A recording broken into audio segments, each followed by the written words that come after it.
Come on यार, जल्दी जल्दी। अरे यस, जीत गए, यस।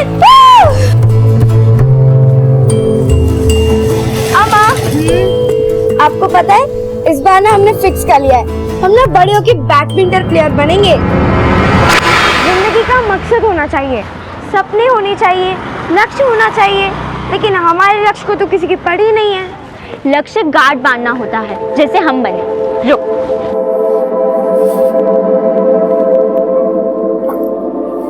देख हमारा प्लान। 2016 में मैट्रिक, फिर 2018 में HSC, फिर कॉल सेंटर का जॉब और साथ साथ ग्रेजुएशन और सिविल सर्विस का एग्जाम, फिर 2022 में हम IPS ऑफिसर।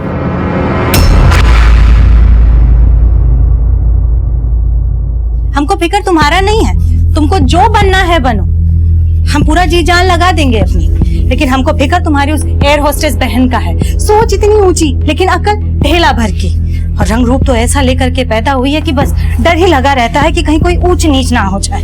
दिन चढ़ने को आ गया है लेकिन अभी तक कॉलेज से नहीं आई है। कंचन, तू ये सब छोड़ और जा करके जानकी को ले आ। ठीक है। आज मजा आया नई क्लास करके। कल सुबह एकदम टाइम पे आ जाना। हाँ चलो फिर, बाय बाय। हम भी कोई विक्की से कम नहीं है।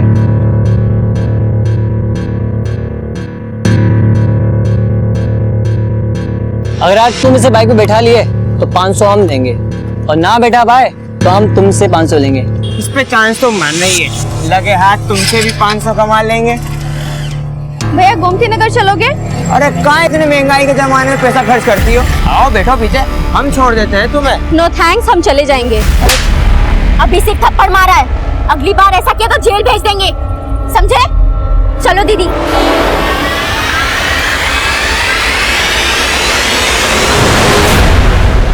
क्या जरूरत है थप्पड़ मारने का? तुमको पता है कीचड़ पे पत्थर मारो तो खुद पर भी कीचड़ लगता है। वीरता दिखाने का जरूरत नहीं था। अम्मा, हम मार्शल आर्ट सीख ले, नाम तो उसमें भी बहुत होता है। तुम चुप रहो बिल्कुल, यहाँ पर मजाक नहीं चल रहा है। हम सोच लिए हैं कि हमको क्या करना है। क्या सोच लिया अम्मा? बुलाकीपुर से जानकी के लिए रिश्ता आया है, हम लड़का देख आएंगे। एक बार इसकी शादी हो जाएगी ना तो ये रोज उसका तमाशा खत्म हो जाएगा। पर अम्मा, हम बोले तो थे हमको शादी नहीं करना, हमको एयर होस्टेस बनना है।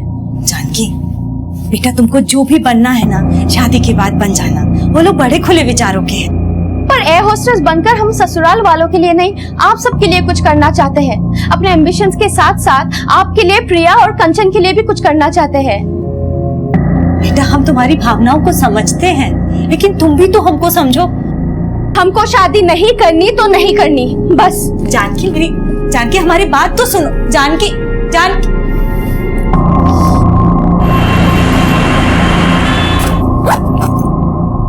हम खाना बना दिए हैं, तुम लोग खा लेना। हाँ, और ध्यान रखना, हमको सुबह का आते आते 7-8 बज जाएगा।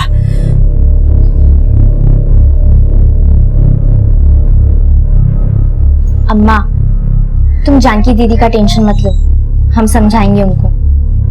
हम जानते हैं तुम भी तो हमारी सूत्रधार हो। मंजली जो है, और मैथमेटिक्स का रूल है कि बिना केंद्र के परिधि नहीं खींच सकती। अच्छा बाबा, समझ गए। अब चलते हैं, ध्यान रखना अपना। हाँ अम्मा, हमें भी अपने साथ ले चलो ना। प्रिया, समझा करो बेटा, हम वहाँ काम से जा रहे हैं, और तुम जानकी दीदी को देख रही हो ना अपनी, कितना मुंह फुला के बैठी हुई है। तुम यहाँ पर रहोगी कंचन दीदी के साथ में तो थोड़ा ध्यान रखोगी, और परेशान मत करना दीदी लोगों को। जानकी, हम आते हैं। अम्मा, हम हैं ना। ध्यान रखना। हाँ बाय।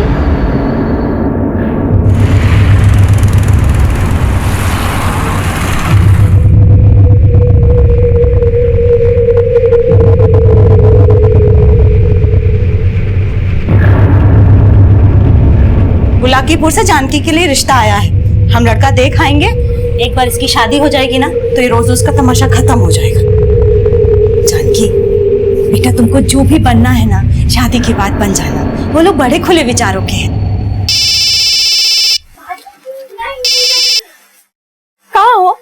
अरे हम तो कलकत्ता में ही है बेटा। पापा कैसे आप? बेटा हम तो अच्छे से हैं, तुम बताओ तुम कैसी हो? नहीं पापा। हेलो पापा, आप कैसे हो? कब आ रहे हो? अरे हेलो पापा, हम कंचन। अरे मुझे बात करनी है तुमसे। अरे नहीं, पहले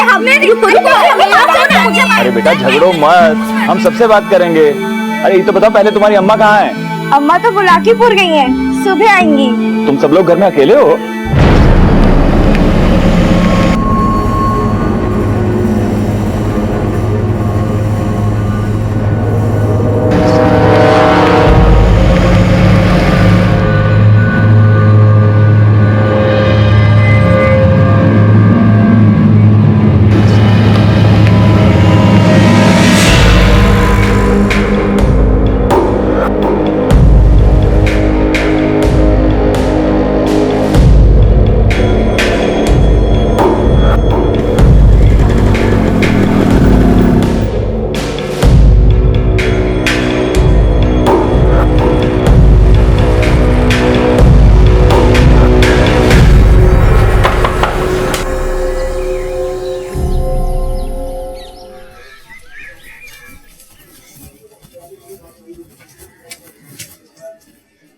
अरे सुबह सुबह घर में ताला, कहाँ चली गई ये तीनों? आरती बेटा, अरे तुमने जानकी, कंचन या प्रिया को कहीं देखा? नहीं आंटी, हम तो उनसे सुबह से नहीं मिले। आपके घर पे तो सुबह से ताला लगा हुआ है। आप जिस नंबर पर कॉल करने की कोशिश कर रहे हैं, आप जिस नंबर पर कॉल करने की कोशिश कर रहे हैं वो फिलहाल बंद है।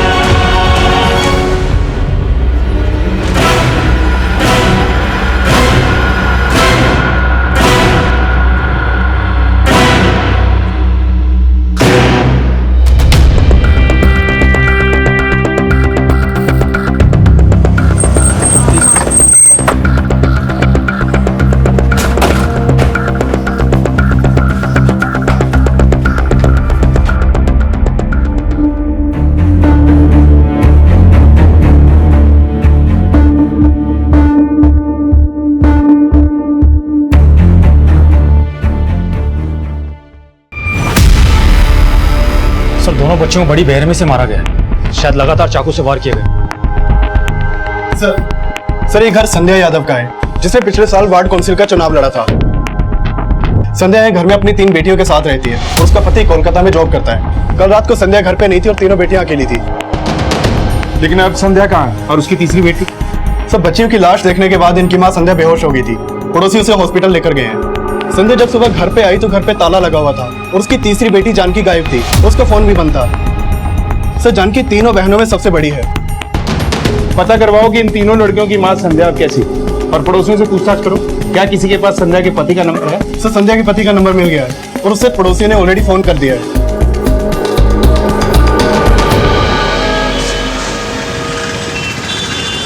भैया रेलवे स्टेशन चलेंगे? चलिए।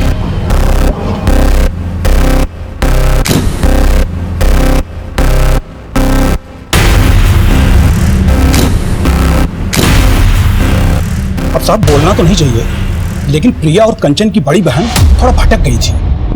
मतलब? उसकी कई लड़कों से दोस्ती थी और तो और माँ की गैरहाजिरी में कई लड़कों का आना जाना लगा रहता था।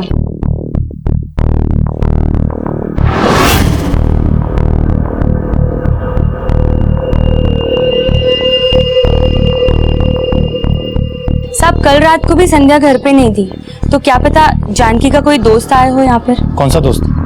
आप लोग जानते हैं?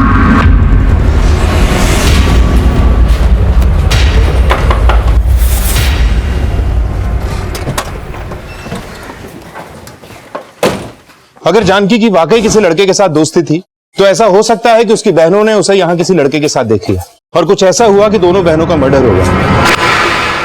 साहब जानकी ऐसी नहीं थी जैसा वो लोग बोल रहे। उसको तो खुद लड़का लोग परेशान करता था। उसका किसी लड़के के साथ कोई दोस्ती नहीं था साहब। कौन लड़के छेड़ते थे? कोई एक नहीं था साहब। बेचारी का कॉलेज आना जाना मुश्किल हो रखा था। कल तो जानकी और कंचन का एक लड़के के साथ झगड़ा भी हुआ था। वो लड़का कौन था? ये तो वही लोग जानते थे साहब। आपने कहा कि कुछ लड़के जानकी को परेशान करते थे, फिर भी आप अपनी लड़कियों को अकेला छोड़कर कल रात बाहर चली गई। इन्हीं सब बातों की वजह से तो हम जानकी की शादी जल्द से जल्द कर देना चाहते थे, इसीलिए हम मुलाकीपुर गए थे जानकी के लिए लड़का देखने। हम भी यही सोच रहे कि हम क्यों गए अपनी बच्चियों को अकेला छोड़ के। अच्छा, हमें पता चला है कि आपने पिछले साल वार्ड काउंसिल का इलेक्शन लड़ा था। आपका किसी के साथ कोई इशू था? हमारा मतलब है कि इन लड़कों के अलावा आपको किसी और पे शक है? साहब वो चुनाव हम हार गए थे। एक हारे हुए उम्मीदवार से किसी का क्या दुश्मनी होगा साहब। हमारी जानकी को ढूंढ दीजिए साहब। हमको बहुत डर लग रहा है साहब, पता नहीं हमारी बच्ची के साथ।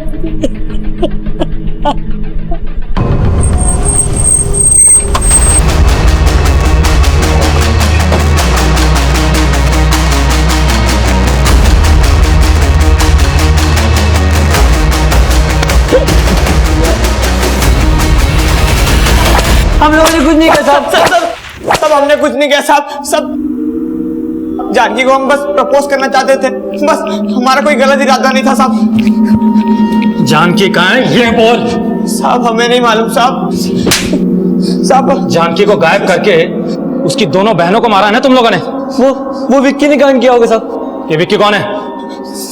जानकी का बॉयफ्रेंड साहब।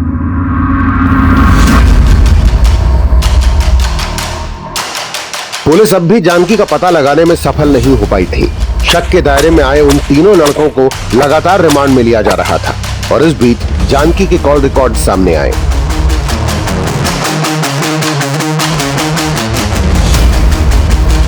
सर, ये रणवीर सिंह, सोनू यादव और ब्रिजेश ओझा, ये तीनों कॉलेज के बदमाश लड़के हैं और इन तीनों को जानकी घर के पास में अधिकतर देखा गया। लेकिन सर, जानकी की अधिकतर फोन पे बातें इस विक्की से होती थी। सर, ये विक्की जानकी का बॉयफ्रेंड है। बॉयफ्रेंड? लेकिन जानकी की माँ तो उसके लिए रिश्ता ढूंढ रही थी। हाँ सर, लेकिन सर हत्या वाली रात को विक्की ने जानकी को फोन किया था रात को 11 बजे और उस रात को उसका फोन भी उस एरिया के पास में ही एक्टिव था, लेकिन अब वो गायब है और उसकी फैमिली भी उसके बारे में कुछ नहीं जानती। ये विक्की, हमें इस पे शक है। क्या आप लोग जानते हैं इसे? नहीं साहब, हम इस लड़के को नहीं जानते, लेकिन इस लड़के को हमने 2-3 बार अपने घर के पास जरूर देखा था। लेकिन जानकी की इससे फोन पे बहुत बातें हुआ करती थी। साहब, जानकी को बहुत सारे लड़के फोन करके परेशान करते थे। देखिए, हमने कॉलेज से पता किया है, जानकी का इस लड़के के साथ अफेयर था और आप जानकी की शादी कहीं और करवाना चाहती थी। क्या जानकी इस रिश्ते से खुश थी? दरअसल साहब, जानकी एयर होस्टेस बनना चाहती थी। उसका किसी लड़के के साथ कोई चक्कर नहीं था। साहब, ये अफेयर का बातें करके आप हमारी बेटी को बदनाम मत कीजिए। ठीक है मिस्टर अजीत, जो हमें पता चला है हम बस उसे कंफर्म कर रहे हैं। वैसे जिस रात ये सब हुआ उस रात आपके नंबर से भी जानकी को कॉल गया था। जी हाँ, हमारा बात हुआ था। कंचन, प्रिया, जानकी सबसे बात हुआ था, लेकिन हमें बिल्कुल भी एहसास नहीं था कि उस रात को उनके साथ इतना बुरा हो जाएगा।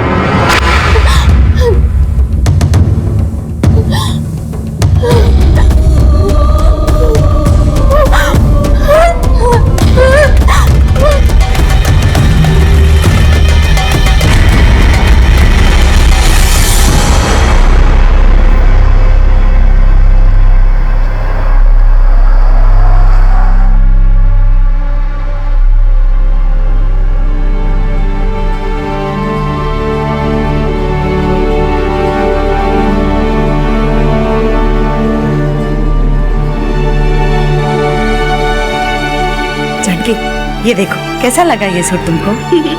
बहुत अच्छा अम्मा। जब लड़के वाले देखने आएंगे ना तुमको, तो यही सूट पहनना, बहुत अच्छी लगेगी। नहीं पहनना हमको कोई सूट बूट, और ना ही शादी करनी है। इस बार ना मैंने पक्का फिक्स कर लिया है, हम बड़े होके बैडमिंटन प्लेयर बनेंगे।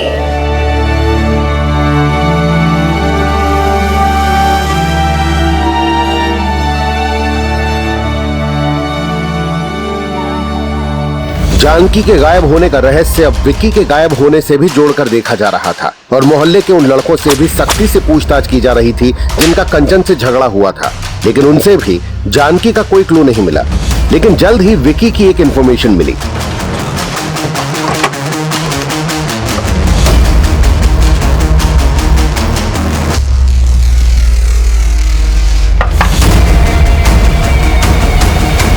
जानकी कहाँ है?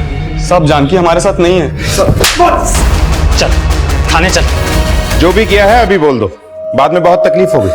सर हम मानते हैं उस दिन हम जानकी के यहाँ गए थे उससे मिलने, पर सर हमने कुछ नहीं किया। लेकिन इतनी रात को उसके घर करने क्या गए थे? सब जानकी नहीं हमें बुलाया था।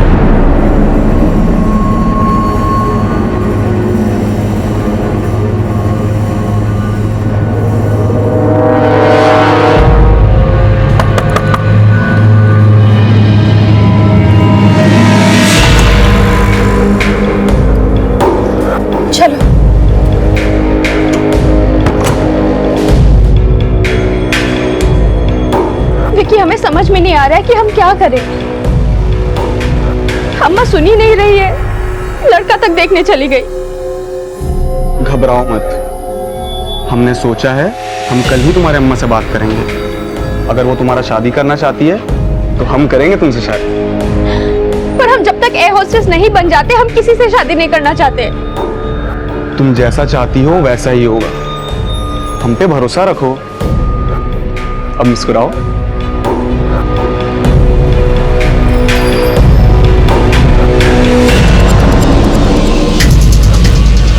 दीदी, दीदी तुमको शर्म आनी चाहिए, तुमने अम्मा का भरोसा तोड़ा है। कंचन मैं जानकी से प्यार करता हूँ। तुम दीदी को फुसला सकते हो, लेकिन हम तुम्हारी बातों में नहीं आने वाले। कंचन विकी तुम प्लीज जाओ यहाँ से।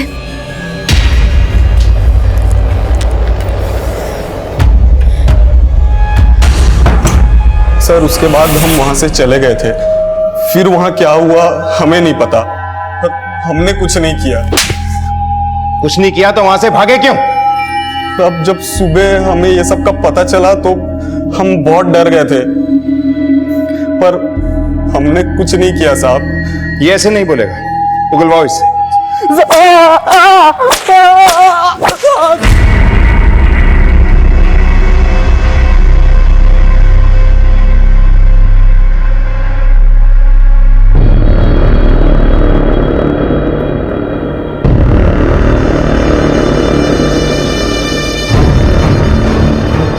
सर हमने विक्की को बहुत तोड़ा, लेकिन वहीं का वहीं है। और सर उसके कॉल रिकॉर्ड्स में भी ऐसा कुछ नहीं मिला है जिससे यह मालूम चले कि उसने ही जानकी को कहीं छुपा के रखा होगा।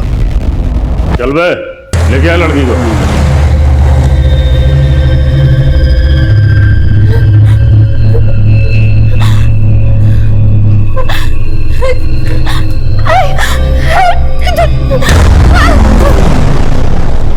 ऋषभ, ना सोनू, रणवीर और ब्रिजेश ने कुछ उगला, ना ये विक्की कुछ उगल रहा है। लेकिन एक बात हमें शुरू से खटक रही है, इस घर में 2 बच्चियों का रेप हुआ, मर्डर हुआ, तीसरी को शायद अगवा कर लिया गया, पर किसी भी पड़ोसी ने ना कुछ सुना ना कुछ देखा।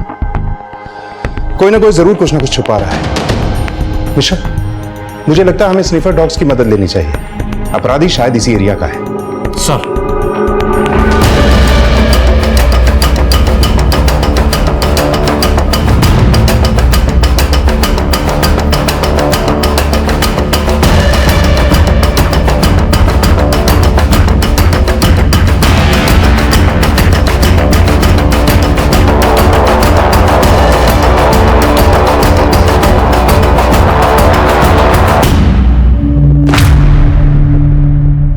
सर इस साड़ी पर तो जरूर प्रिया और कंचन का ही ब्लड है जिसे जलाने की कोशिश की गई है। अगर इस साड़ी पे ब्लड प्रिया और कंचन का है तो इसका मतलब है कि इस मर्डर में कोई लेडी इन्वॉल्व है। मर्डर करते हुए उसका ब्लड इस साड़ी पर आ गया होगा, इसलिए इसे जलाने की कोशिश की गई। मिश्रा, फॉरेंसिक टीम से कहो कि पता करें कि ये ब्लड किसका है।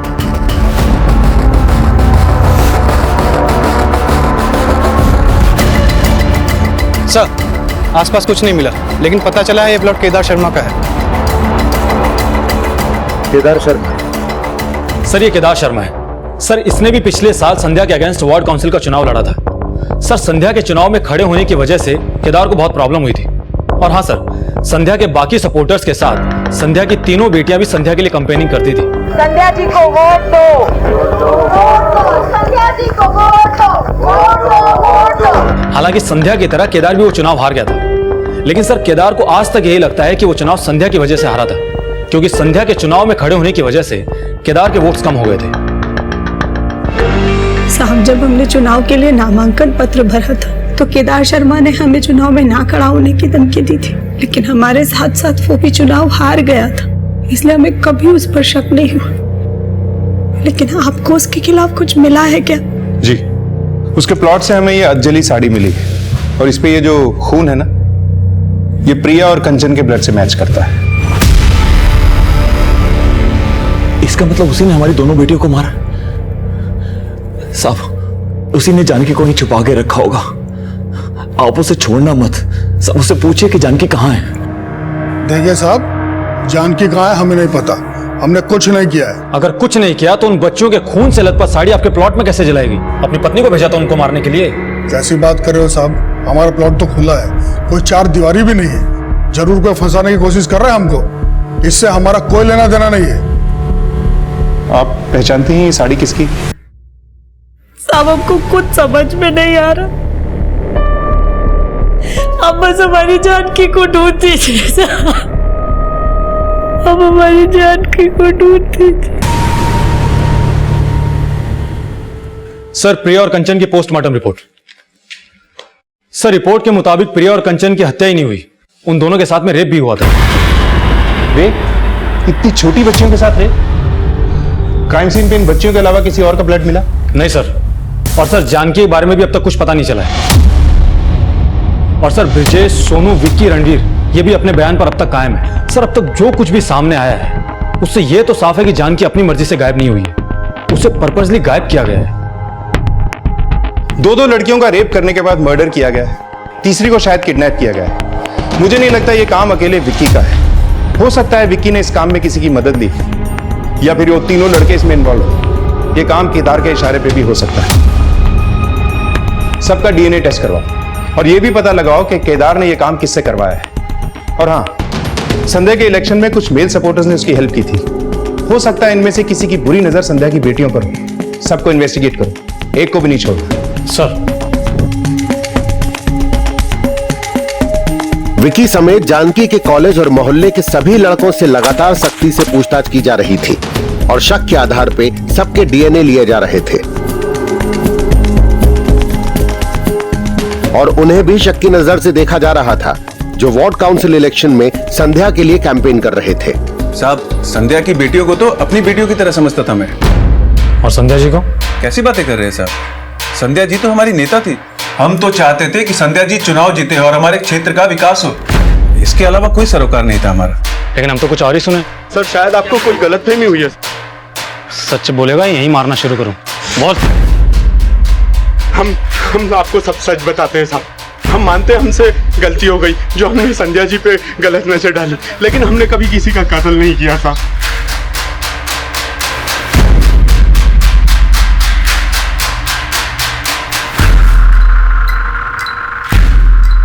सर हमने जानकी के कॉलेज के लड़कों और केदार और उसके आदमियों समेत सबके डीएनए टेस्ट करवा लिए हैं, लेकिन सर इनमें से कोई भी ये नहीं मान रहा है कि इन्होंने कुछ किया है। लेकिन मिश्रा, हमारे लिए यह भी जानना जरूरी है कि इनमें या इनके अलावा ऐसा कौन है जिसका कनेक्शन उस साड़ी से है जिसपे प्रिया और कंचन के ब्लड स्टेन मिले। क्या इस सब में वाकई कोई औरत इन्वॉल्व है या उस साड़ी पर इन बच्चियों के खून के धब्बे मिलने का चक्कर कुछ और ही है? आखिर ये साड़ी किसकी हो सकती है? हम हार गए बच्चों, सबने मिलके हमको हरा दिया। फिक्र मत करो अम्मा, अगली बार हम जरूर जीत जाएंगे। हमको अपने हार और जीत का कोई फिक्र नहीं है बेटा। हमको तो तुम लोगों की हार और जीत से फर्क पड़ता है। जिस दिन तुम लोगों के सपने पूरे होंगे ना, सही मायनों में उस दिन हमारी जीत होगी।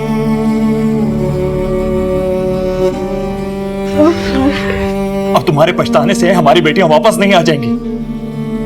हम उन्हें तुम्हारे भरोसे छोड़कर गए थे, और आज तुम्हारी लापरवाही के कारण हमारी बच्चियां।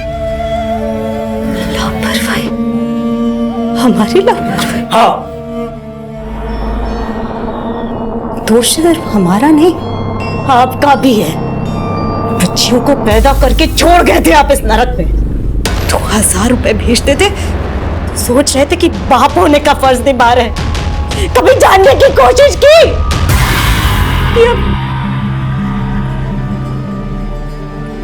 आज आपके दोष की वजह से हमारी बच्ची हमसे दूर हो गई।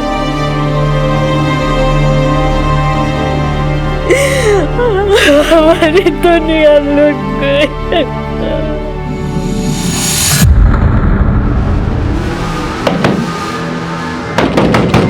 कौन है? क्या है? क्या लेने आया? तू हमसे बदला लिया है ना? क्या? कंचन और प्रिया को तो तुमने नहीं छोड़ा। हा? अब बता जानकी कहाँ है? पगला गया क्या? हाँ? चल निकल यहाँ से। साले, तुम्हारा इतना हिम्मत? हाँ? तुम हमको साला बोलेगा?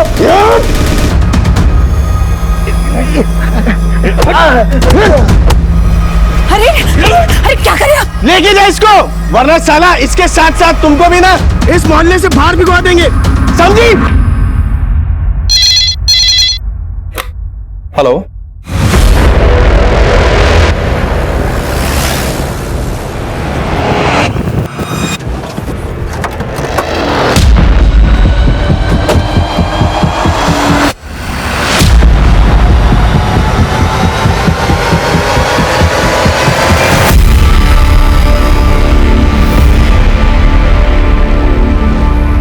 सर, जानकी की बॉडी पर एक भी कपड़ा नहीं है। कहीं जानकी के साथ भी तो रेप नहीं किया गया? हो सकता है। मिश्रा, ये जगह जानकी के घर से करीब 25-26 किलोमीटर दूर है। प्रिया और कंचन के मर्डर के बाद इसे किडनैप करके कहीं रखा गया होगा और इसकी बॉडी को डंप करने के लिए किसी व्हीकल का इस्तेमाल जरूर हुआ होगा। आसपास के एरिया में पूछताछ करो, कोई ना कोई लीड जरूर मिलेगी। और जानकी के घर वालों को इन्फॉर्म कर दो, बॉडी को पोस्टमार्टम के लिए भिजवाओ। सर।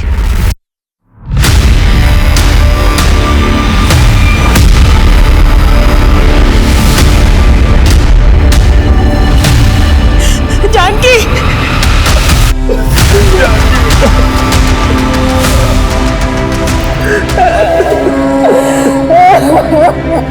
अब हम समुद्र से 35,000 फीट ऊपर उड़ रहे हैं। दीदी, मैंने कुर्सी की पेटी बांध रखी है और प्लेन के उड़ने के बाद आप अपनी पेटी खोल सकते हैं। मैंने पेटी खोल दी। मैंने भी। अरे खोल दी है तो मुझे क्यों देख रहे हो? खिड़की से बाहर देखो, क्या दिख रहा है? ठंडे ठंडे बादल।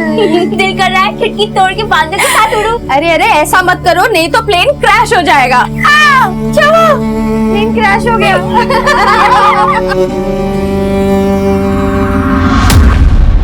जानकी के साथ भी रेप? जी, हमें शक है कि शायद जानकी के साथ भी रेप किया गया है।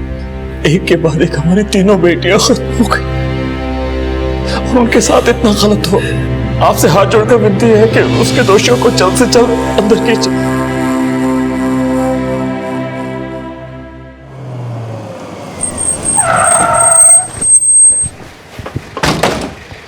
सर, आपको ऐसा नहीं लगता कि अजीत हमसे कुछ छिपा रहा है? लेकिन ऐसा है क्या जो वो हमसे छुपाएगा? सर एक बात पता चली है। अजीत का अपने इलाके में रहने वाले दीनानाथ नाम के आदमी के साथ झगड़ा हुआ था। दोनों के बीच में बहुत मारपीट हुई। सर, ये अजीत दीनानाथ के साथ इसलिए झगड़ा कर रहा था क्योंकि उसे दीनानाथ पे शक था कि दीनानाथ ने उसकी बच्चियों का रेप और मर्डर किया है। सिर्फ झगड़े के वक्त अजीत की बीवी संध्या भी वहां मौजूद थी। क्या इन्हें शक था कि दीनानाथ ने इनकी बेटियों का रेप और मर्डर किया? ताज्जुब की बात है। एक तरफ तो ये हमसे कहते हैं कि हमारी बेटियों को इंसाफ दिलाओ, और दूसरी तरफ ये हमसे ये बात छुपाते हैं कि इन्हें किसी दीनानाथ पे शक है। इस दीनानाथ और दोनों पति पत्नी के बारे में सब कुछ पता करो। सर,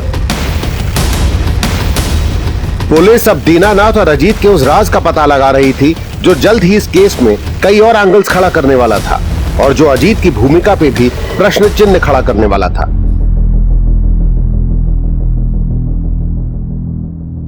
थोड़ा दिन में बच्चियों का शव मिल जाएगा। उनका अंतिम संस्कार करके हम कलकत्ता वापस लौट जाएंगे। कुछ ही दिन में वहां पर व्यवस्था करके हम तुम्हें भी ले जाएंगे।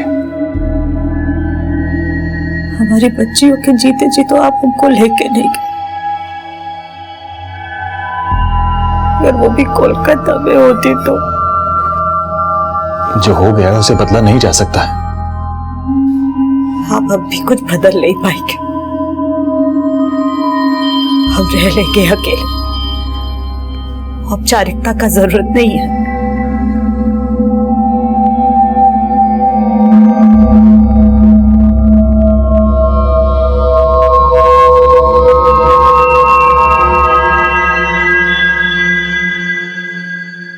सर, संध्या के पति अजीत के बारे में कोलकाता पुलिस ने एक इंफॉर्मेशन दी है।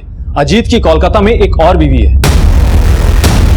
सर, अजीत और दीनानाथ के झगड़े की वजह पता चली है।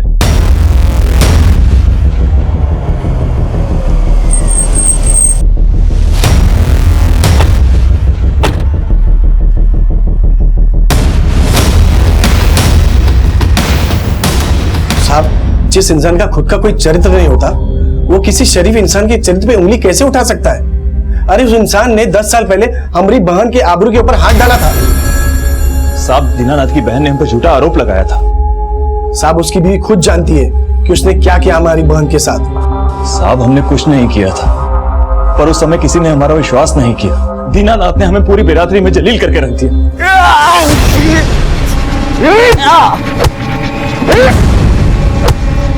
साहब, वो बहुत ताकतवर इंसान है। हम उसके सामने बहुत गिड़गिड़ाए कि भाई हमारे परिवार को यहाँ रहने दो, हम यहाँ से छोड़कर चले जाएंगे। और हम यहाँ से छोड़कर चले भी गए, कलकत्ता जाकर रहने लगे। और उसके बाद हमारी बीवी ने हमसे बात तक नहीं की 2 साल तक। उसे भी हम पर विश्वास नहीं था।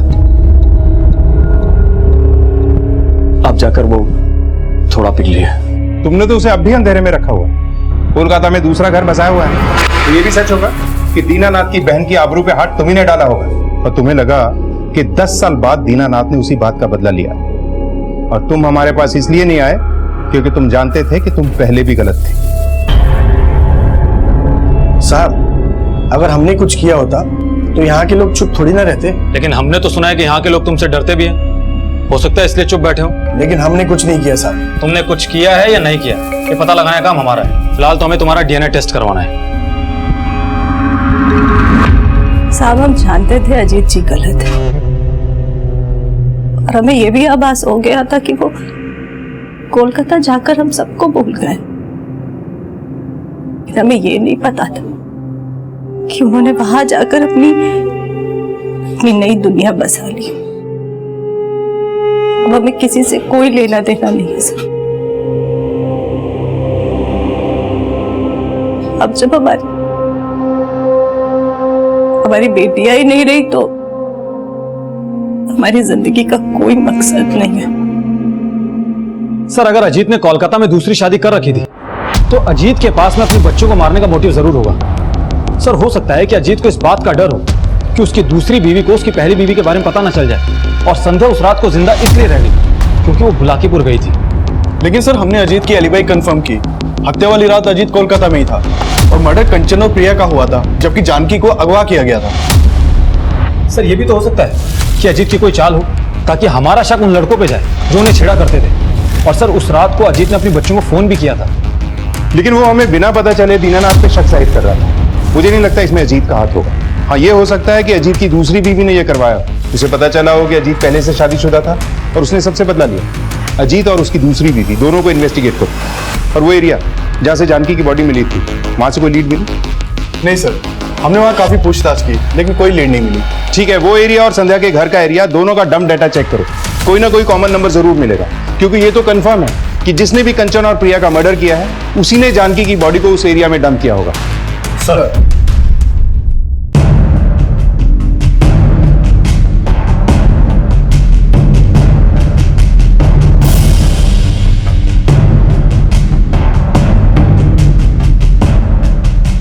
संध्या की तीनों बेटियों समेत क्या वाकई कोशिश संध्या को मारने की भी हुई थी, या हत्यारे का मकसद सिर्फ उसकी बेटियों को छीन लेना था? इस केस में लगातार कई थ्योरी सामने आ रही थी, और इस बीच जानकी की पोस्टमार्टम रिपोर्ट सामने आई।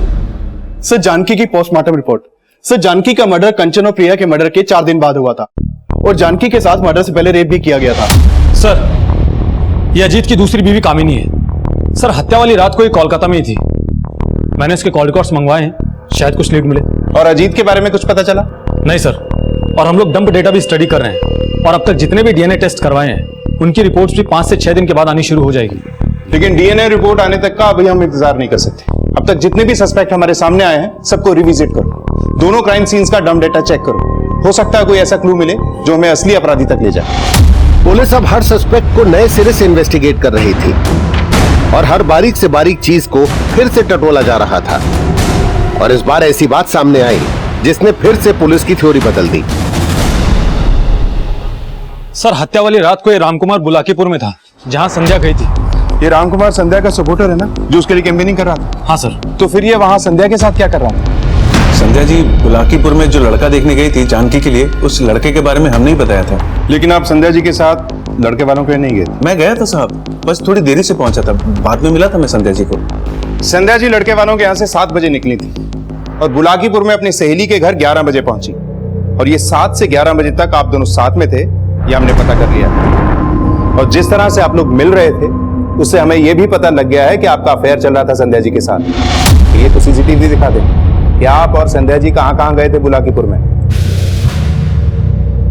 साहब, माना कि हमारा पति हमेशा से बेवफा था, लेकिन हमने उसके साथ बेवफाई करने की कभी सोची भी नहीं। बस राजकुमार जी से विचार मिल गए तो हमें लगा कि हमें कोई संभालने वाला मिल गया। और आपकी बेटियों को आपके इस अफेयर के बारे में पता लग गया था, इसलिए आपने अपनी बेटियों को। साहब, बेटी थी वो हमारी, जान से ज्यादा चाहते थे हम उनको, और आप हम पर इतना घटिया आरोप लगा रहे।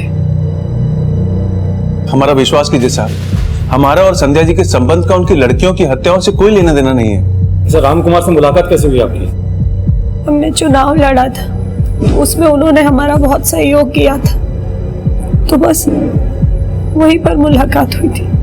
सर, संध्या की बेटियों का मर्डर ही नहीं, उनके साथ में रेप भी हुआ है। आपको क्या लगता है, क्या संध्या किसी भी वजह से अपनी बच्चों के साथ में ऐसा करवा सकती है? हो सकता है इसमें रामकुमार का कोई मकसद हो। लेकिन सर, रामकुमार के खिलाफ तो कुछ नहीं मिला अभी तक। ईशा, ये रामकुमार भी शादीशुदा है ना? हाँ सर।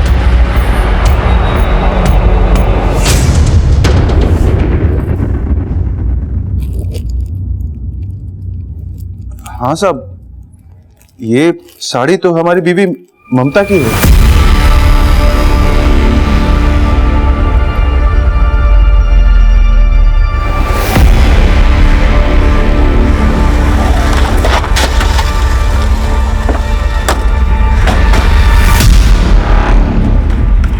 कहाँ लेके जा रहे हैं हमको? छोड़िए हमको, छोड़िए।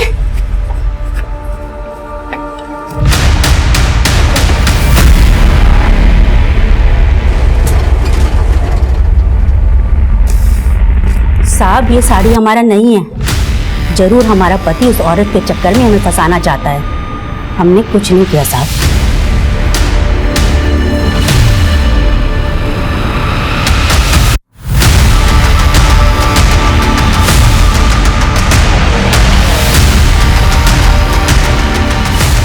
सर, ममता के पास तो फोन नहीं है और मैंने ममता के बेटे राजीव के कॉल रिकॉर्ड चेक किए, उसमें कुछ भी सस्पिशियस नहीं मिला।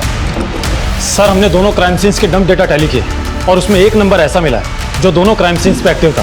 सर, वो नंबर हिस्ट्री शीटर झूलन का है। सर, फिलहाल इसका नंबर बंद आ रहा है। झूलन?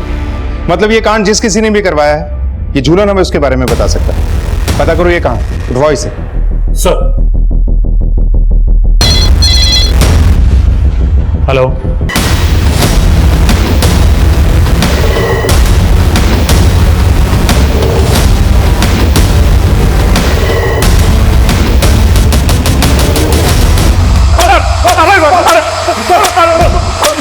यादव, बोल, किसके कहने पे किया ये सब?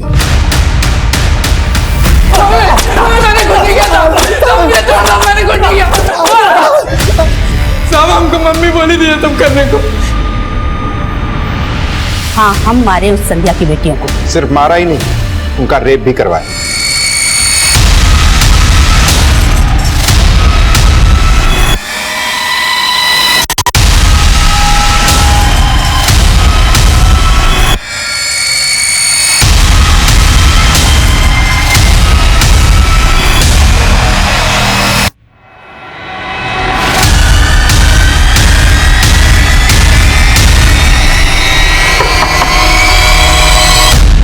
फिर आ गया वो।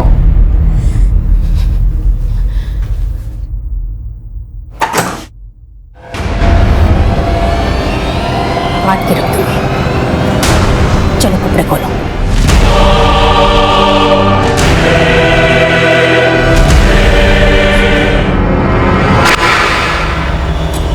साहब मैं फिर उस लड़की को अपने साथ ले गया था और अपने अड्डे पे बांध कर रखा था। साहब उन लोगों ने जब मुझे बाकी के पैसे दे दिए तो मैंने उस लड़की को मार के फेंक दिया साहब। साड़ी पे खून लग गया था इसीलिए उसे जलाया। हाँ, झूलन जानकी को लेकर गया था और अगर उसका बॉडी मिल जाता तो हम न फंसे, इसलिए हमने जानबूझकर वो साड़ी केदार की जमीन पर जलाया ताकि उसका बॉडी आपको मिले और शक केदार पर ही जाए। कैसी औरत हो तुम? सिर्फ संध्या से बदला लेने के लिए तुम इस हद तक गिर गई कि उन 3 मासूमों को। हाँ, हम किए हैं सब, चाहे हमको जिंदगी भर यहाँ सड़ना पड़े, लेकिन हमको एक तसल्ली है कि चैन तो संध्या को भी नहीं मिलेगा।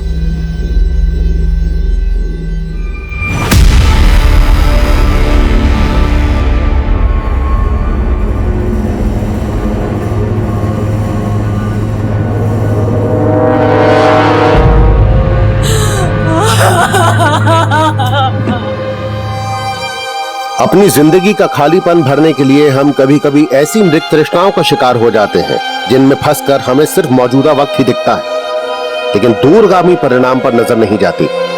माना हम जिंदगी में ठोकर खाकर ही सीखते हैं, लेकिन उन रास्तों से हमेशा बचकर चलना चाहिए जहां ठोकर खाने के बाद संभलने का भी मौका नहीं मिलता।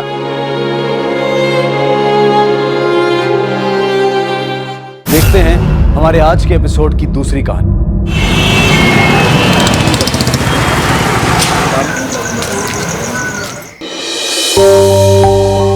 अरे पुलन की प्लेट क्यों खाली है? रोटी दो उसको। तुमने दाल क्यों नहीं लक्ष्मण? भाई साहब ये दाल नहीं खाई जाती मेरे से। अरे ऐसे कैसे नहीं खाई जाएगी? अरे दाल दो भाई, दाल दो। अरे भाई दाल दो। अरे भाभी अच्छी बनी है लक्ष्मण, खाओ। अरे सुमन कहाँ रह गई? पापा पता नहीं कहाँ गई। भैया सुमन ट्यूशन गई है। ट्यूशन? ट्यूशन तो 6 बजे खत्म हो जाता ना, 8:30 बजना है।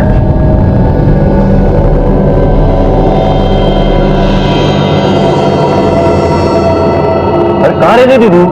पापा वो एक्स्ट्रा क्लासेस थे। अच्छा चल बैठ, खाना खा ले फटाफट। जी। अरे खाली दो उसको। भाई वो जो अपनी गांव वाली जमीन है ना, उसकी कल सुनवाई है कोर्ट में, और ये जो राम चाचा के लड़के हैं ना, जमीन हड़प के रहेंगे, लेकिन भाई हम भी किसी हालत में नहीं छोड़ेंगे।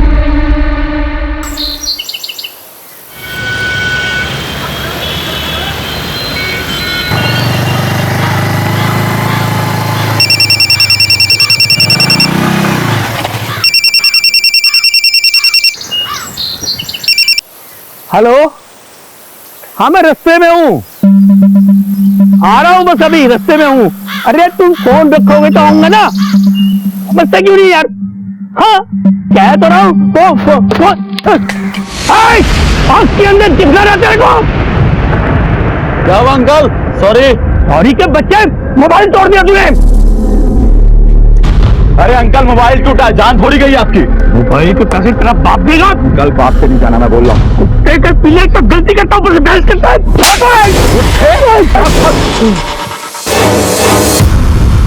ए बुड्ढे, अगर तूने किसी को मुंह खोला ना तो तुझे भी यही करूंगा।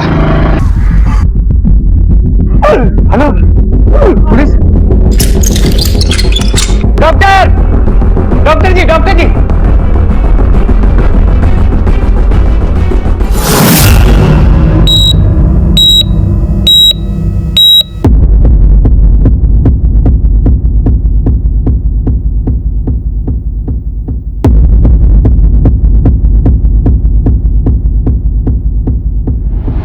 क्या हुआ संजय? किसने हमला किया चाचा जी पर? तुम बताओ, दुश्मनी तो तुम्हारी है ना हमारे बाबूजी से? क्या बकवास कर रहे हो संजय भाई? तुम्हारा मतलब चाचा जी के साथ जो हुआ वो हम लोगों ने करवाया? अरे नहीं भाई साहब, वो तो 2 बंदे थे, तुम लेके आए थे ना बाबूजी को। धन्यवाद, अब हमारे मैटर में पढ़ने की कोई जरूरत नहीं है। जाइए बैठिए वहां जाकर के, अभी पुलिस आ रही है, सब पता चल जाएगा। जी डॉक्टर, बाबूजी ठीक तो है ना?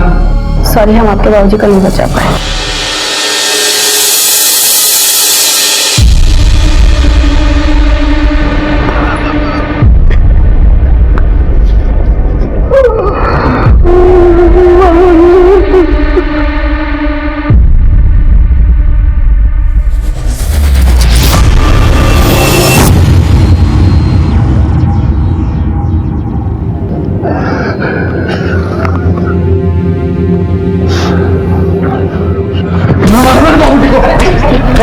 नहीं छोड़ूंगा। अंजय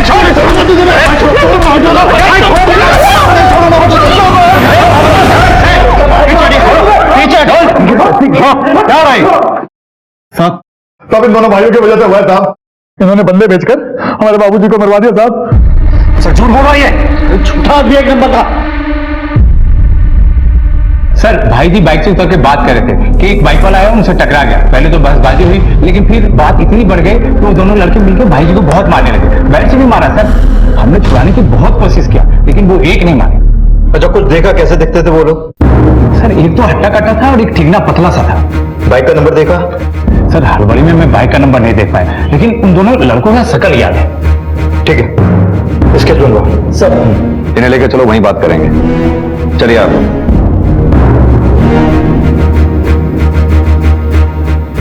एक मिनट सर।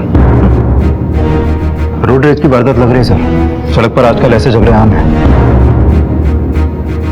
इनके चचेरे भाई, इनका कहना है कोई बदले की कार्रवाई हुई। एनीवेज, बॉडी को पोस्टमार्टम के लिए भेजो और एक टीम क्राइम लोकेशन पे भेजो। आसपास अगर सीसीटीवी हो तो फुटेज चेक कर लेना। तब तक इनकी फैमिली का माहौल देखते हैं, ये वाकई रोड रेज का मामला है या फिर किसी ने कोई खेल खेला।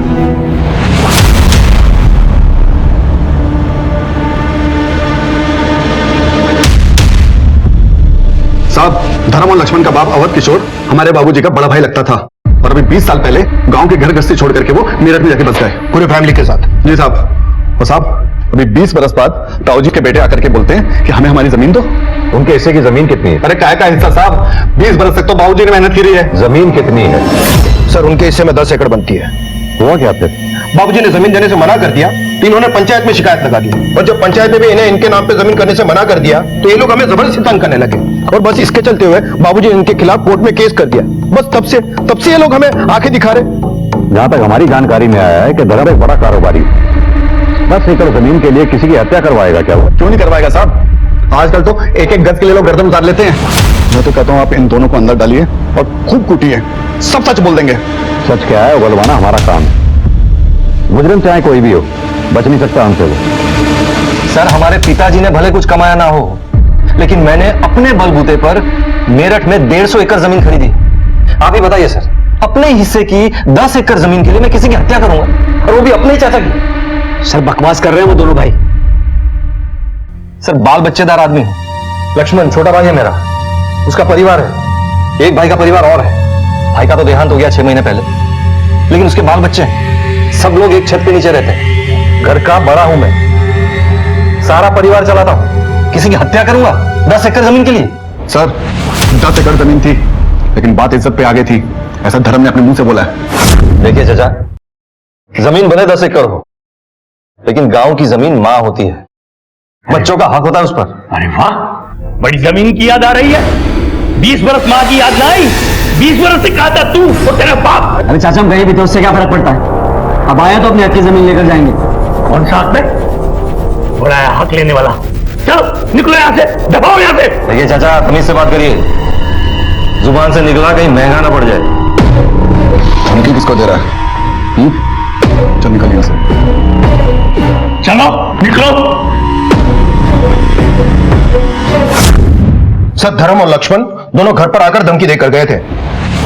धमकी? पापा ने कोई धमकी नहीं दी थी, बस उनकी बदतमीजी का जवाब दिया था। सुमन ठीक कह रही है सर, मैंने चाचा जी को सिर्फ इतना बोला था कि आप ऐसा मत बोलो। जुबान की चोट चाबुक से ज्यादा लगती है। जिस वक्त ये कांड हुआ तब आप सर तारीख थी कोर्ट में, उसी जमीन वाली केस। हम दोनों वही थे। आपको यकीन नहीं तो आप वकील साहब से पूछताछ कर सकते हैं। सही कह रहा था, कोर्ट की डेट क्यों हुई? उधर रामकिशोर और उनके बेटे अजय संजय का इंतजार चल रहा था, तभी अचानक खबर आई कि रामकिशोर का एक्सीडेंट हो गया।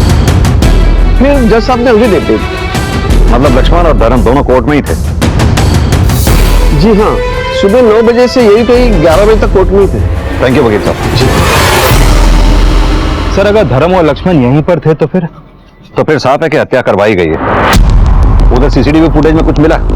सर हमारी टीम पूरे रूट को देख रही है, कुछ ना कुछ तो मिल ही जाएगा। और उनके स्केच का क्या हुआ? सर वो फाइनल बनने ही वाला था, थाने चलकर देख सकते हैं। क्या तो विटनेस की स्टेटमेंट के मुताबिक लड़कों के हाथ में क्रिकेट बैट थे। पता करो आसपास कोई मैदान है क्या? Okay sir. और हाँ, मुझे लगता है इस लक्ष्मण से अलग से मिलना पड़ेगा। सर वो ज्यादा बोलता नहीं है, कभी कभी खामोशी भी बहुत कुछ कह देती है। अरे दिव्या, अरे दिव्या सुनो तो, अरे अरे क्या जीजी बोल लड़का कौन बोल क्या चल रहा है? कौन है तू? नमस्ते, किट्टू नाम है हमारा, त्रिलोक गुप्ता, बीएससी। तू बीएससी है या एमएससी? दिव्या का पीछा छोड़, पापा को पता चल गया ना मेरे, खैर नहीं है तेरी, समझा? अरे दीदी, हम दिव्या से बहुत प्यार करते हैं। देख अभी बस समझाया है, पापा को पता चल गया है ना, गोली मार देंगे सीधा। सुमन, कौन है? जल्दी कर। चल। बाय दिव्या।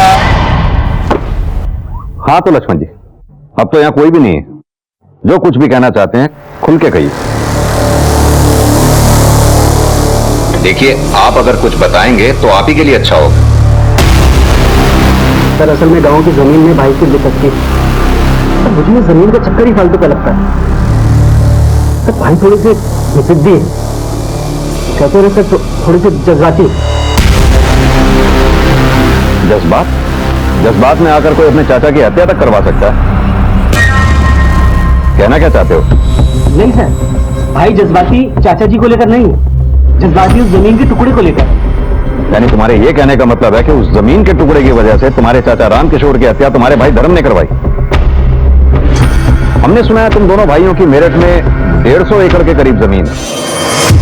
लेकिन ये कहा है सर, भाई नहीं खरीदी। हमने तो ये भी सुना है कि तुम दोनों भाइयों की एक मार्बल की दुकान भी है।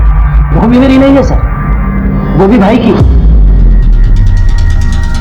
यानी कि तुम ये कहना चाहते हो कि तुम्हारे चाचा की हत्या धर्म ने करवाई? अब तक ये मैं कैसे बताऊं, ये आप लोग पता करो। किसने खून किया है, किसने नहीं किया है, इस बारे में मुझे कुछ नहीं पता। मुझे जो पता था मैंने आपको बताया। ठीक है, जा सकते हो।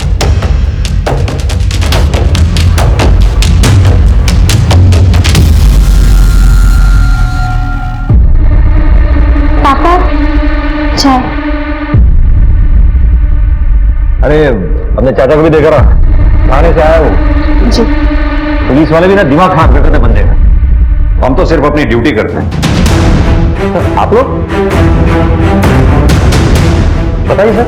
ज्यादा लेकर चलो। चलिए एक मिनट सर, बात क्या है? कुछ नहीं, थाने चलकर पूछताछ करनी है। चलिए। लेकिन क्यों लेके जाएंगे आप पापा को? 1-2 दिन रिमांड पे रखेंगे, कुछ पूछताछ करनी है। रिमांड पे?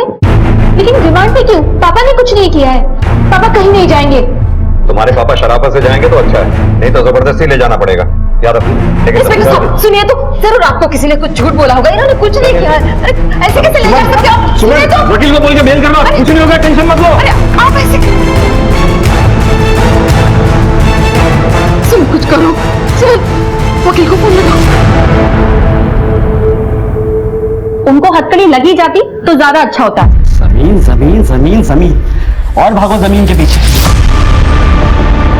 अरे मैं ठीक कह रहा हूं, अब ले गई ना पुलिस पकड़ के, अब ना आने वाले ये बाहर। और भगवान करे बाहर आ ही ना। अरे तुम कहाँ जा रहे हो? आज नहीं सो जाओ। अब इतने सालों से भाई के साथ हॉल में सोने की आदत है, हम एक रात में तो नहीं छूटेगी। रहोगे भाई की गुलामी। अरे चल जा, सो जा।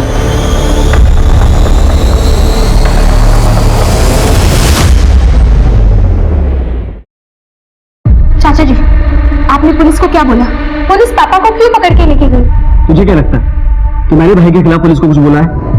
अरे वो तो भाई नहीं है, मेरे बाप है, समझी तू?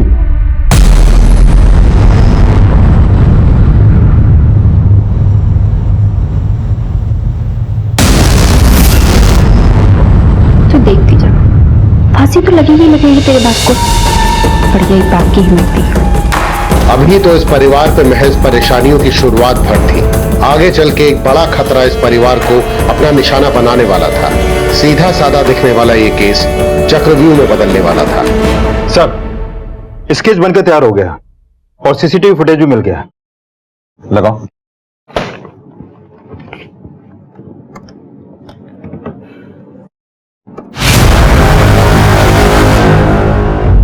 यार अभी मोटरसाइकिल का नंबर दिखाई दे रहा है, इसके बारे में कुछ पता किया? रजिस्ट्रेशन नंबर इसका? हाँ सर, ये गाड़ी बुलंदशहर की है और इसका ऑनर सुरेश सिंह पुराना स्ट्रीट सीटर है सर। सर हमारे रिकॉर्ड में सुरेश सिंह का जो फोटो है वो इस स्केच से मैच करता है। इस सुरेश सिंह का कोई लोकल एड्रेस? सर चंदनगर का एड्रेस है, ये मेरठ का। यादव इस धर्म के खिलाफ तो हमारे पास कोई सबूत नहीं है, लेकिन अगर ये दो लड़के हमारे हाथ लग जाएं तो मामला सुलझ जाएगा। अरे ओके सर।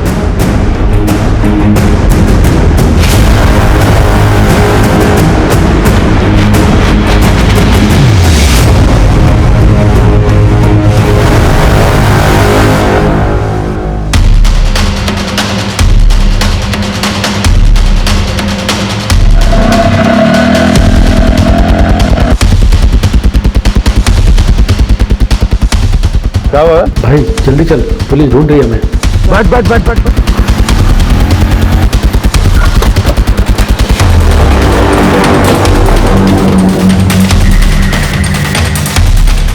यह तो ताला लगा है। वायरलेस पर सभी नाकों पे अलर्ट जारी करवा दो, उनकी तस्वीरें सर्कुलेट करवा दो। बस के जाने नहीं चाहिए वो सब। हम तो वैसे भी धर्म जी को 1-2 दिन में रिलीज ही करने वाले थे। क्या कहना चाहते हैं आप 1-2 दिन भी मेरे पापा को क्यों रखेंगे जब उन्होंने कुछ किया ही नहीं है तो? सुमन बेटा। पापा आप ठीक तो है ना? चलता हूं, राम राम। पापा कहीं आपको ऐसा तो नहीं लगता कि लक्ष्मण चाचा ने पुलिस को आपके बारे में कुछ कहा हो जिसकी वजह से आपको जेल हुई? नहीं नहीं, उसमें इतनी हिम्मत नहीं है। तू चल।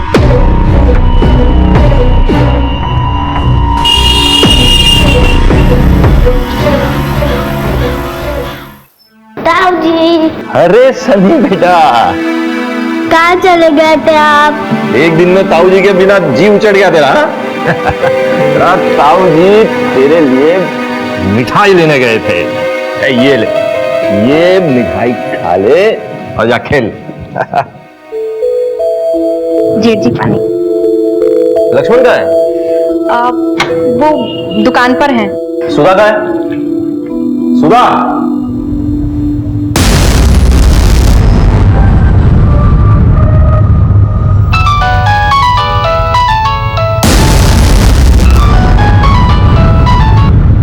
हेलो हेलो, आपको पता है जेठ जी घर पे आ गए, बेल हो गई उनकी। क्या?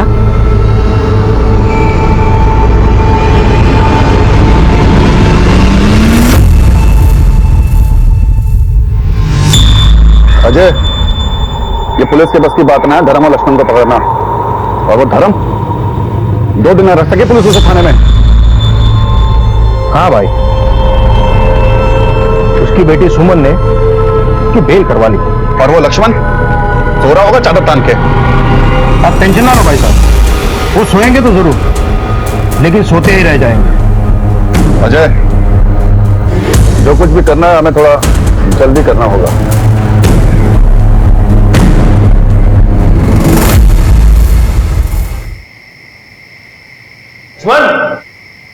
लक्ष्मण। जी भाई। अरे क्या हुआ, सो क्यों नहीं रहे हो? ना भाई, वो मुझे अपने कमरे में सोना था। अरे फालतू बात मत कर। तू कब से लुगाई की तरह बंद कमरे में सोने लगा? चल आजा फटाफट। ना भाई, वो थोड़ा सा। अरे बोला ना तुझे सो जा, आजा फटाफट। लाइट बंद कर और आजा।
पुलिस को राम किशोर की हत्या में धर्म माथुर पे शक था, लेकिन अब खुद धर्म माथुर की जान ले ली गई।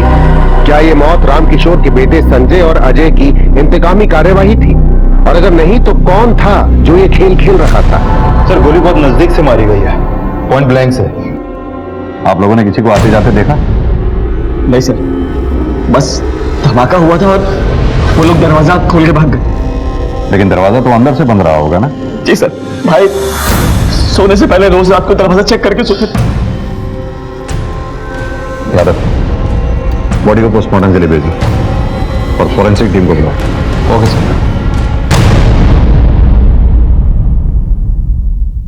सर मैंने धमाका सुना, खिड़की के बाहर देखा 2 लड़के बाइक पे भाग रहे थे।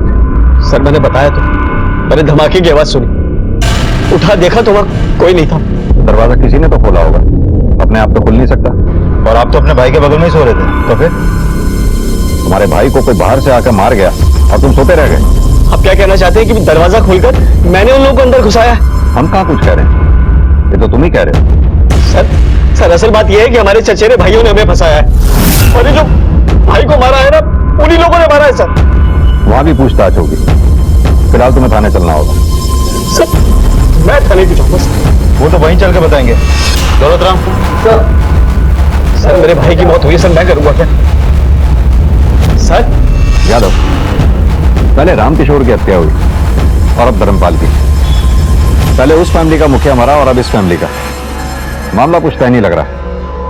एक काम करो, फौरन एक टीम सुल्तानपुर भेजो।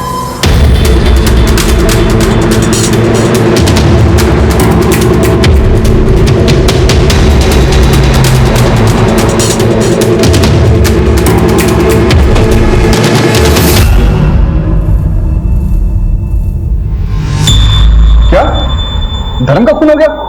इतना चौंकने की जरूरत नहीं है। ले लिया ना तुम लोगों ने अपने बाबूजी की मौत का बदला। ये क्या कह रहे हैं साहब? हमने कोई बदला नहीं लिया।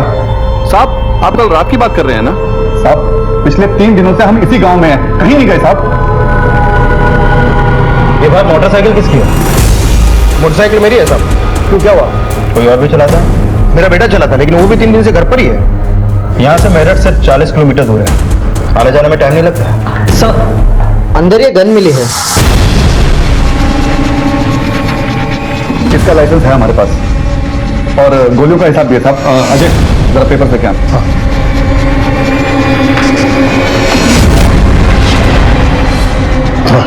ये देखिए साहब।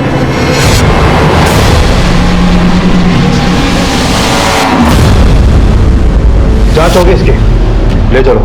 और हाँ, जब तक इंक्वायरी पूरी नहीं हो जाती शहर छोड़ के जाने की सोचना तक भी नहीं।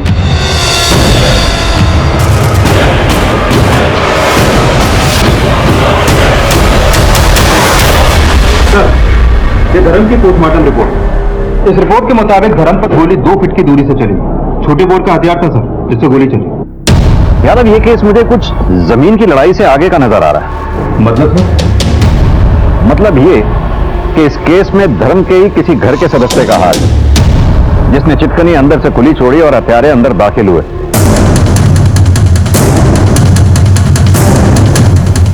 यानी कि घर में कोई ऐसा है जो धर्म से खुश नहीं था, जिसने संजय और अजय के साथ हाथ मिलाकर यह खेल खेला।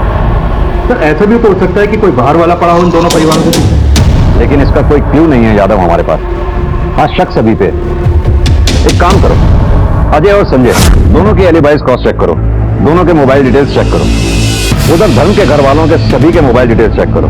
इन दोनों केसेस में अगर किसी बाहर वाले का हाथ है तो उसने इनमें से किसी न किसी से फोन पर कांटेक्ट जरूर किया होगा। Okay sir.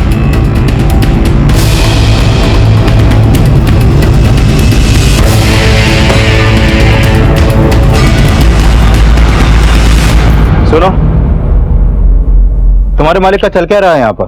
कारोबार चल रहा है साहब। दोनों भाइयों के बारे में बात कर रहा हूँ, उनके बीच क्या चल रहा है? दुखी है लक्ष्मण भैया थोड़े। क्यों? क्या है कि बड़े भैया का सारा कारोबार और मोटी कमाई भी बड़े भैया की। लक्ष्मण भैया को मिलता ही क्या, सिर्फ तनख्वाह जैसे हमें मिलता है। ऊपर से मतलब बड़े भैया मुंह के थोड़े कड़वे हैं।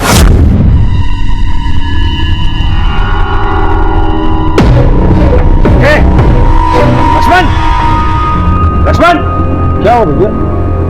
क्या हो भाई? क्या ये सब? किसने भेजा ये सब? काम चोर हो गया सबके सब। मुफ्त की रोटियां तोड़ने की आदत हो गई है तुम लोगों को। भैया उनकी कोई गलती नहीं है, दरअसल ये लेबरों ने फैला दिया है। मैं भी साफ करा देता हूँ। कुछ बोलना मत, जबड़ा तोड़ दूंगा तेरा। चोर की गवाही चोर देगा। भाई चोर तो मत बोलो। एक चमाट लगाओ ना, कान लाल कर दूंगा तेरा। भाग यहाँ से जल्दी, साफ करवाइए।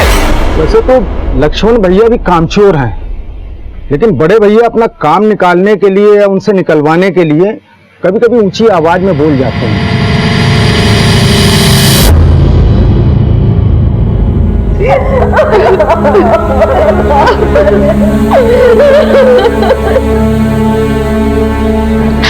दिव्या, जाओ उनके पैर छू लो। नहीं चाची, मुझे नहीं छूने इनके पैर। दिव्या, ऐसे नहीं बोलते, जाओ। नहीं चाची, मुझे छूने ही नहीं है इनके पैर।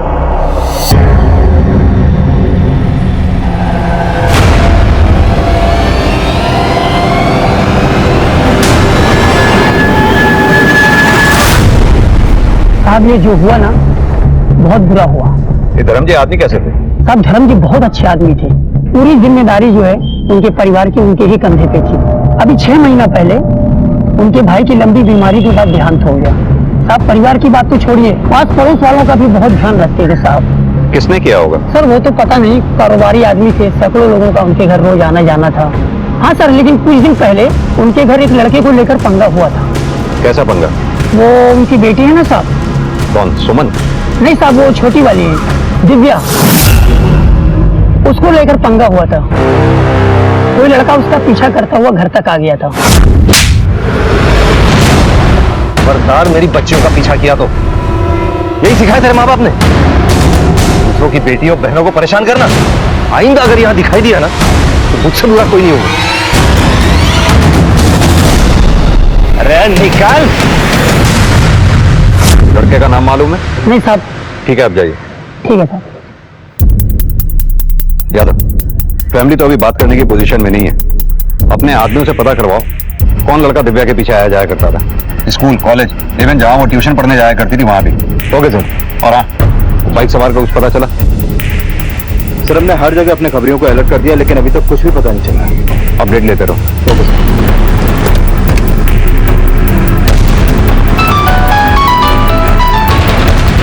हाँ बोल माधव।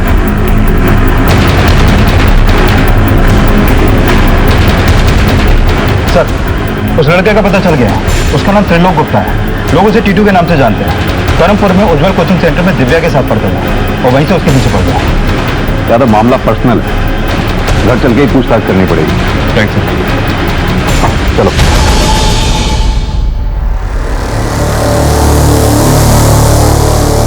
एक बात बताओ, तुम्हारी बहन दिव्या ने अपने पापा के पैर छूने से मना क्यों कर दिया? नहीं चाची, मुझे नहीं छूने इनके पैर।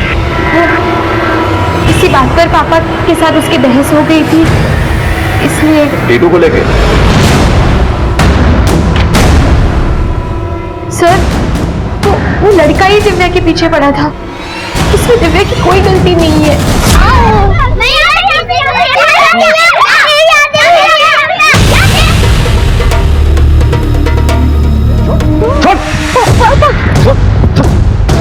फिर आ गया तू? कौन है तू? जी टिट्टू। टिट्टू नाम है हमारा। दिव्या से प्यार करते हैं, शादी करना चाहते हैं।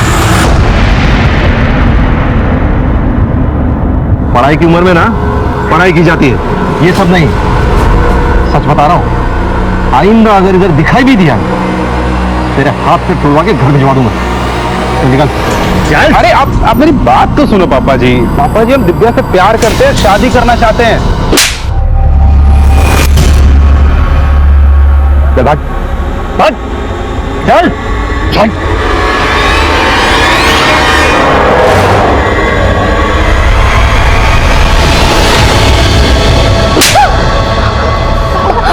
बस, बस।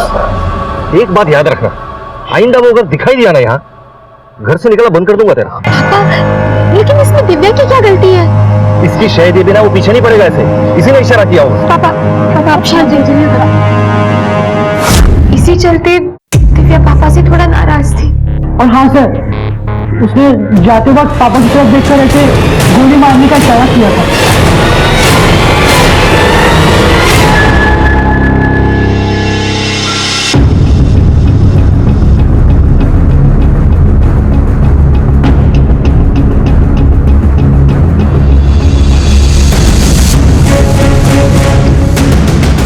हाँ यादव बोलो। सर मैंने कानपुर में टीटू के घर पे फोन किया था, बताने की वो वहां नहीं पहुंचा। उसका अपना फोन भी स्विच ऑफ है सर। यादव इसका फरार होना ही इसके ऊपर शक गाड़ा कर रहा है। सभी थानों और नाकों पे अलर्ट जारी कर दो और हाँ, इसका फोन सर्विलेंस पे डालो, कभी तो ये अपना फोन ऑन करेगा। Okay sir. पुलिस के सामने धर्मपाल की हत्या के आरोप में कई चेहरे थे और पुलिस रामकिशोर और धर्म माथुर की हत्या को जोड़कर तफ्तीश कर रही थी। एक एक करके पुलिस ने सभी मुजरिमों को टटोलना शुरू किया, लेकिन इस कहानी में अब भी कई मोड़ आना बाकी है।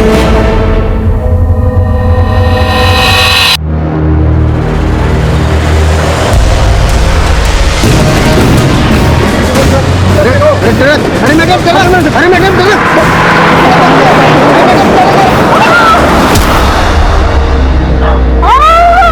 एकदम कड़क वाला। टीटू का कोई क्रिमिनल रिकॉर्ड?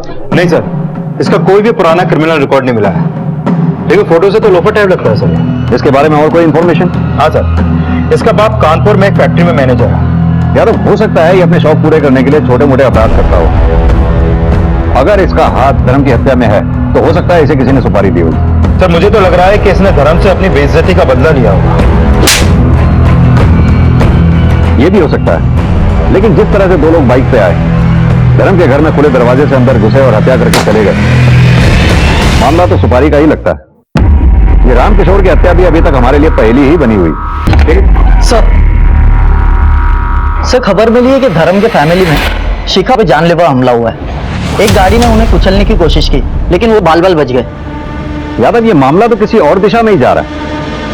संजय और अजय का धर्म से दुश्मनी होना बात समझ में आती है, क्योंकि संजय और अजय को यह लगता है कि धर्म ने ही उनके बाप को मरवाया, लेकिन धर्म के भाई करम जो 6 महीने पहले गुजर गया, उसकी विधवा पत्नी के ऊपर हुए हमले के पीछे क्या कारण हो सकता है? सर इस केस में घर का दरवाजा अंदर से खुले रहने की बात बड़े ताज्जुब की है। होना इस कांड में घर का कोई तो शामिल है सर, लेकिन कौन अभी तक इसका हमारे पास कोई क्लू नहीं है। यादव एक काम करो, ये लक्ष्मण के रिमांड बढ़वाओ। अगर उसका धर्म की हत्या में हाथ है तो उससे सच उगलवाना ही होगा। धर्म के घर वालों के भेद भी जानने होंगे, पता करना होगा कि उनके घर में ऐसा कौन है जो धर्म से इस हद तक नफरत करता है कि उसकी हत्या करवा सके, और शिखा से भी। एक काम करते हैं, बच्चों से मिलते हैं, शायद उनसे कुछ हाथ लगे। Right sir.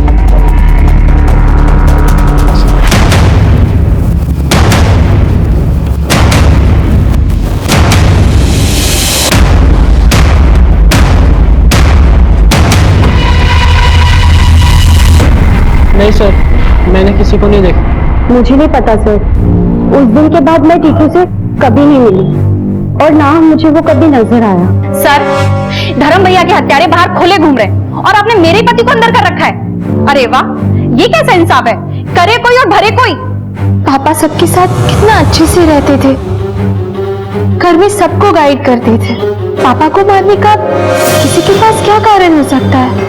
हो ना हो ये कोई बाहर का ही आदमी है, शायद पापा के बिजनेस को लेकर कुछ हो सकता है।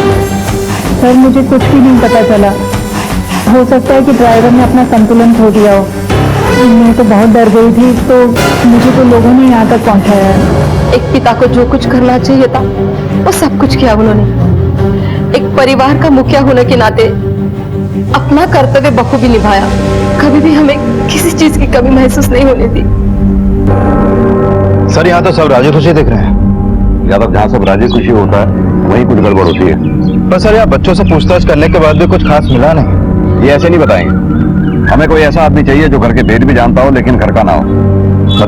मतलब ये कि इनके मार्बल वाली दुकान पर दोबारा से जाकर पूछताछ करो, अड़ोस पड़ोस में भी अच्छी तरह से पूछताछ करो, शायद कुछ पता चले। Okay sir.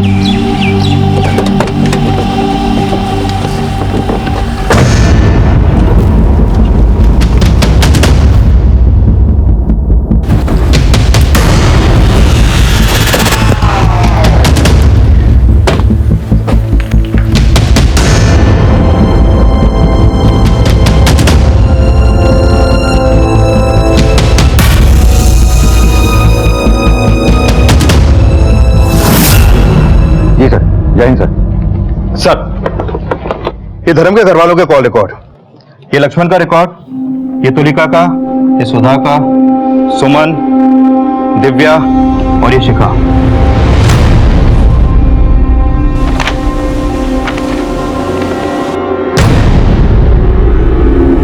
ये नंबर किसका है? सर ये टीटू का नंबर। 7 जुलाई को जिस दिन धर्म का मर्डर हुआ उस दिन और रात टीटू की इस नंबर से लगातार बात हो रही थी। और सर धर्म के मर्डर के समय भी टीटू का फोन धर्म के घर के पास ही एक्टिव था। ये रहे उस एरिया के टावर रिकॉर्ड। घर के किसी नंबर से संजय और अजय को भी कॉल किए गए? नहीं सर। यानी कि हत्या वाले रोज टीटू ने रात 2 बजे इस नंबर पे बात की थी।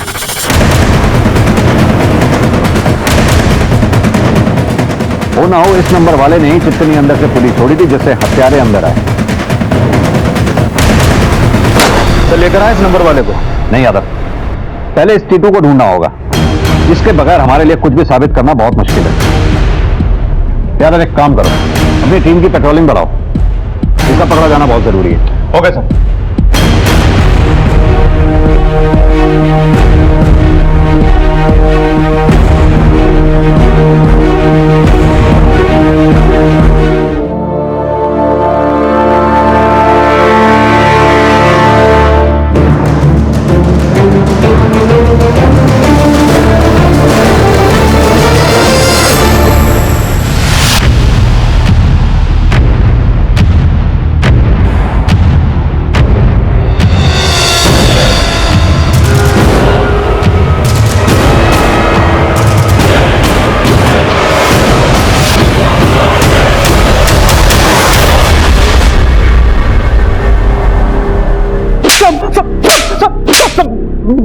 बताता हूँ सर, बताता हूँ। यादव चल बोल।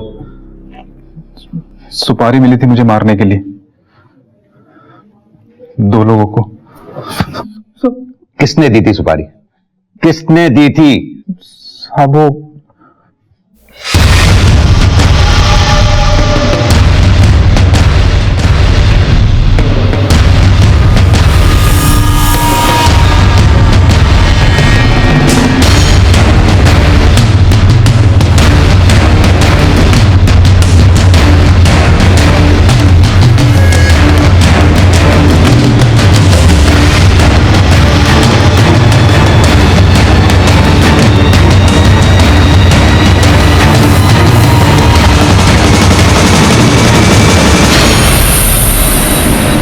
बहुत हो गया ये फैमिली ड्रामा। अब सच सच बोलो, नहीं तो ये सच बुलवाएगी। अपने ही बाप को क्यों मारा तुमने? बाप? बाप नहीं, कसाई था वो, कसाई। करम चाचा की बड़ी लंबी बीमारी के बाद मौत हो गई तो पापा को शिका चाची और उनके बच्चों की बड़ी फिक्र होने लगी। लेकिन उनकी फिक्र कुछ जरूरत से ज्यादा ही बढ़ गई थी।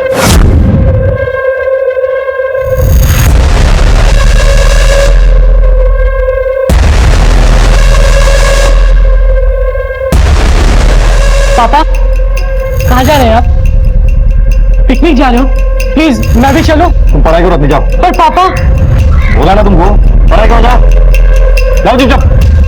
आओ बैठो बैठो। एक दिन मम्मी से रहा नहीं गया तो मम्मी ने पापा को पूछ ही लिया। मरते वक्त मेरा भाई उसके परिवार की जिम्मेदारी मुझ पर छोड़ के गया।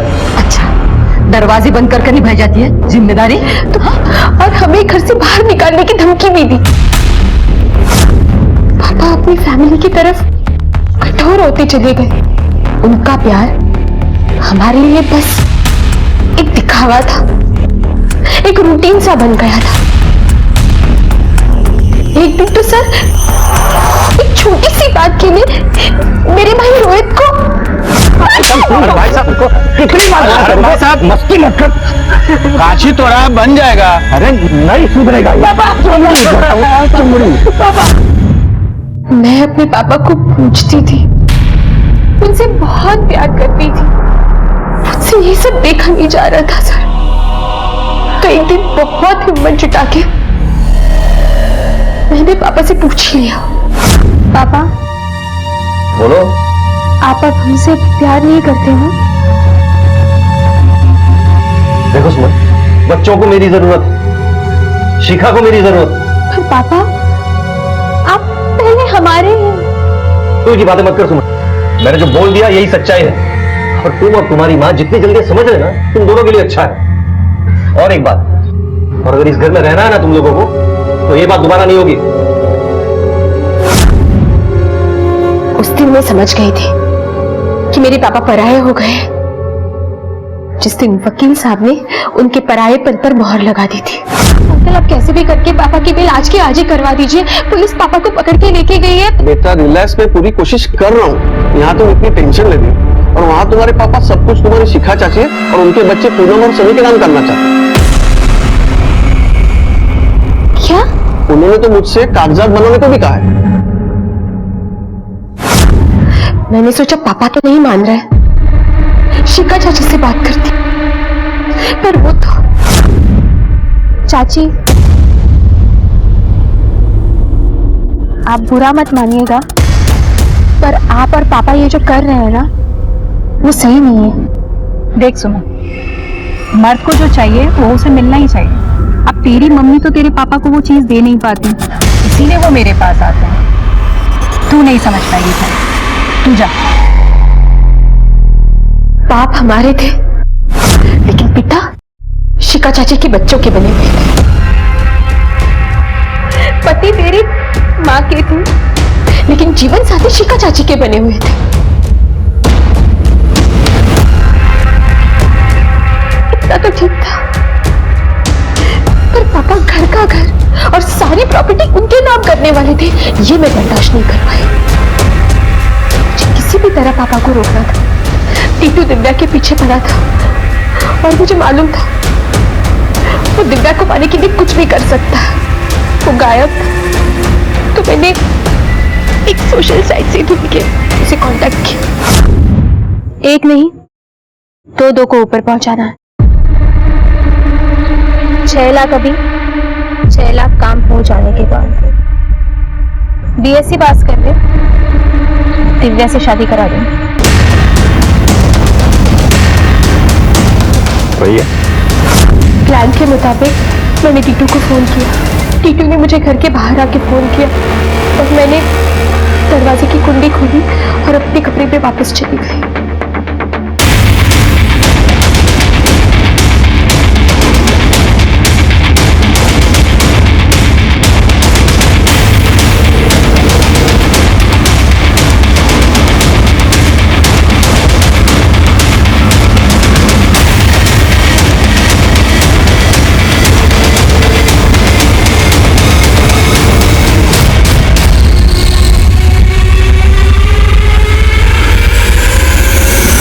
हमारी चाची शिखा पे भी हमला तुम्ही ने करवाया था ना?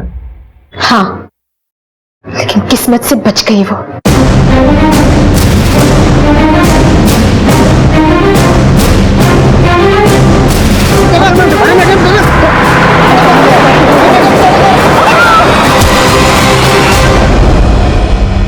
रामकिशोर को क्यों मरवाया? मैंने उनको नहीं मरवाया है सर। इस सब कांड में घर के किसी और सदस्य ने भी तुम्हारा साथ दिया है? नहीं।